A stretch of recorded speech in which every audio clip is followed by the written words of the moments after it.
Hello habibi, welcome to my channel. ఈరోజు మీకు నేను అందరికీ ఎంతో ఇష్టమైన బిర్యానీ ప్రిపరేషన్ చూపించబోతున్నానండి.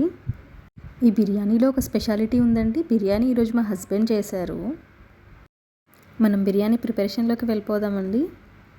ఇక్కడ చూసుకున్నట్టయితే మా ఆయన ముందే అన్నీ మిక్స్ చేసి పెట్టేశారండి. ఇప్పుడు నేను మీకు ఇంగ్రీడియంట్స్ అనేవి చెప్తానండి. ముందుగా 1/2 kg చికెన్ని 2 సార్లు వాష్ చేసుకోండి. వాష్ చేసుకున్న చికెన్లోకి కొద్దిగా పసుపు, తగినంత కారం, ఉప్పు, ధనియాల పొడి వేసుకోండి. ఇందులోకి గరం మసాలా, చికెన్ మసాలా, బిర్యానీ మసాలా 3 కలిపి వేసుకోండి. దాన్ని బాగా కలుపుకున్న తర్వాత నిమ్మకాయ రసం, కొత్తిమీర, పుదీనా వేసుకోండి. చికెన్ని ఇక్కడ చూపిస్తున్న విధంగా బాగా కలుపుకోండి. దీనికి గరం మసాలా అయితే మేము ఇంట్లోనే ఓన్గా ప్రిపేర్ చేసుకున్నామండి. ఈ మిశ్రమాన్ని బాగా కలుపుకున్న తర్వాత ఇందులోకి 1/2 చెంచా జీలకర్ర పొడి వేసుకోండి. జీలకర్రని వేయించి పొడి చేసి వేసుకోవాలండి. ఇందులోకి ఒక 3 చెంచాల నూనె యాడ్ చేసుకొని పెరుగును కూడా యాడ్ చేసుకోండి. పెరుగును కూడా వేసుకున్నాక బాగా కలిపి పక్కన పెట్టుకోండి. ఒక అరగంట సేపు అయినా పక్కన పెట్టుకుంటే మసాలాలన్నీ చికెన్కి బాగా పడతాయి.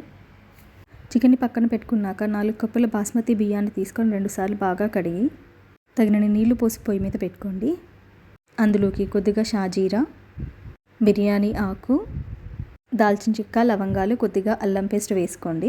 దీంట్లోకి 2 స్పూన్ల ఆయిల్ వేసుకొని కొద్దిగా సాల్ట్ వేసుకోండి. రైస్ మనకి 70% ఉడికితే సరిపోతుందండి. మనం ముందుగా మ్యారినేట్ చేసి పెట్టుకున్న చికెన్ని ఒక బౌల్లోకి యాడ్ చేసుకుందాం. ఈ చికెన్ని పాన్ అంతా బాగా స్ప్రెడ్ చేసిన తర్వాత ఉడికించుకున్న రైస్ని చికెన్ పైన వేయండి.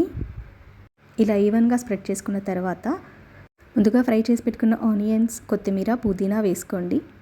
పైన నెయ్యి వేయడం మర్చిపోవద్దండి. ఆవిరి అనేది బయటికి పోకుండా ఇక్కడ మేము సిల్వర్ ఫాయిల్ పెట్టుకున్నామండి. 5 నిమిషాలు హై ఫ్లేమ్లో ఉడికించండి. మరో 15 నిమిషాలు లో ఫ్లేమ్లో ఉడికిస్తే సరిపోతుందండి. వేడివేడిగా చికెన్ దమ్ బిర్యానీ రెడీ అండి. నిజంగా టేస్ట్ అయితే అదిరిపోయిందండి. అబ్బాయిల చేతి వంట ఎంతైనా చాలా రుచిగా ఉంటుందండి. ఇందులోకి నేను ఒక ఇంగ్రీడియంట్ చెప్పడం మర్చిపోయానండి. అదేంటో నాకు కమెంట్ సెక్షన్లో తెలియజేయండి. మీరు కూడా మీ హస్బెండ్తో వంట చేయించుకుని ఆ టేస్ట్ని ఎంజాయ్ చేయండి. వీడియో కనుక మీకు నచ్చినట్టయితే లైక్, షేర్ అండ్ సబ్స్క్రైబ్.